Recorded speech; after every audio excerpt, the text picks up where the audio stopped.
semuanya, di video kali ini kita akan membahas materi konsep kebudayaan nasional dan faktor pembentuk kebudayaan nasional.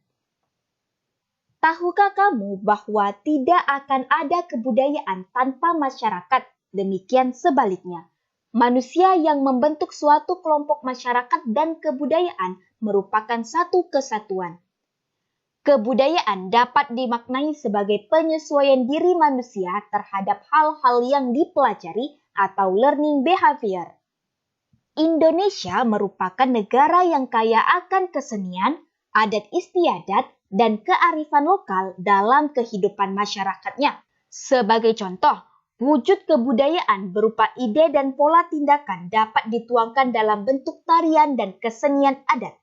Tarian dan kesenian adat di daerah Papua memiliki keunikan sendiri yang berbeda dari daerah lain di Indonesia. Tarian dan kesenian adat dari berbagai daerah menjadi bagian dari kebudayaan nasional.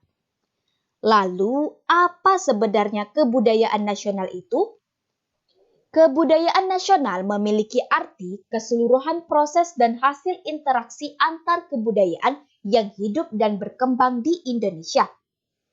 Kebudayaan nasional memberikan identitas dan jati diri suatu bangsa yang sangat kuat dan khas, yang menjadi kebanggaan masyarakat Indonesia. Kebudayaan nasional di Indonesia merupakan puncak kebudayaan daerah. Selanjutnya, faktor pembentuk kebudayaan nasional. Yang pertama, kondisi geografis Indonesia. Kondisi dan letak geografis Indonesia mempengaruhi jenis kebudayaan lokal, sehingga budaya dan suku bangsa di Indonesia bervariasi. Berbagai budaya daerah di Indonesia merupakan hasil adaptasi terhadap kondisi geografis di lingkungan tempat tinggalnya. Cara adaptasi tersebut tercermin dalam mata pencaharian, cara berpakaian, pola perumahan, dan nilai religi penduduk setempat. Yang kedua, wilayah kepulauan Indonesia.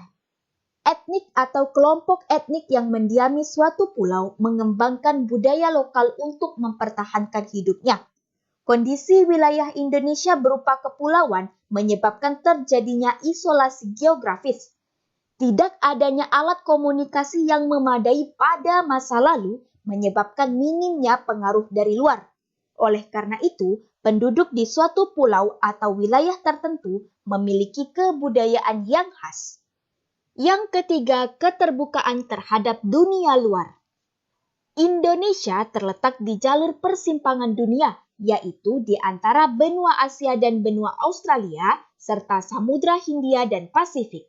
Sejak dahulu, masyarakat Indonesia terbiasa berhubungan dengan masyarakat asing, seperti Tiongkok, India, Portugis, Belanda, Arab, dan Jepang. Kondisi tersebut menyebabkan Indonesia memperoleh banyak pengaruh dari bangsa lain. Masyarakat Indonesia terbuka terhadap pengaruh luar yang dibuktikan dengan besarnya pengaruh budaya asing dalam kebudayaan nasional. Nah, daerah pesisir sendiri lebih cepat mengalami pembauran budaya dengan budaya asing daripada daerah pedalaman. Sebagai contoh, Semarang sebagai kota pesisir memiliki jenis kebudayaan beragam yang dipengaruhi oleh budaya Jawa, Tiongkok, Arab, dan Belanda. Coba kita amati gaya arsitektur bangunan bersejarah di Indonesia. Bentuk-bentuk bangunan seperti candi, masjid, dan benteng merupakan bukti adanya pengaruh dari luar dalam bentuk keanekaragaman budaya. Kontak antar kebudayaan yang berlangsung sejak lama di Indonesia mendorong terjadinya akulturasi budaya. Akulturasi tidak mengakibatkan perubahan secara total pada kebudayaan yang bersangkutan. Terdapat unsur-unsur kebudayaan asli yang masih bertahan dan ada pula unsur kebudayaan yang mengalami penyesuaian. Yang keempat, faktor sejarah. Nenek moyang bangsa Indonesia adalah para imigran yang tiba di Indonesia secara bertahap. Bangsa pertama yang bermigrasi ke Indonesia adalah Melanesia atau Papua Melanosoid yang disusul oleh bangsa Melayu. Kedatangan bangsa Melayu dibagi menjadi dua tahap. Tahap pertama berasal dari daerah Yunan di Tiongkok Selatan yang tergolong sebagai bangsa Proto-Melayu, dan tahap kedua dilakukan oleh bangsa Deutero Melayu. Proto-Melayu awalnya menempati pantai-pantai di Sumatera Utara, Kalimantan Barat, dan Sulawesi Barat. Selanjutnya, mereka terdesak dengan kedatangan bangsa Deutero-Melayu. Akhirnya, bangsa Proto-Melayu menyebar ke Indonesia bagian timur.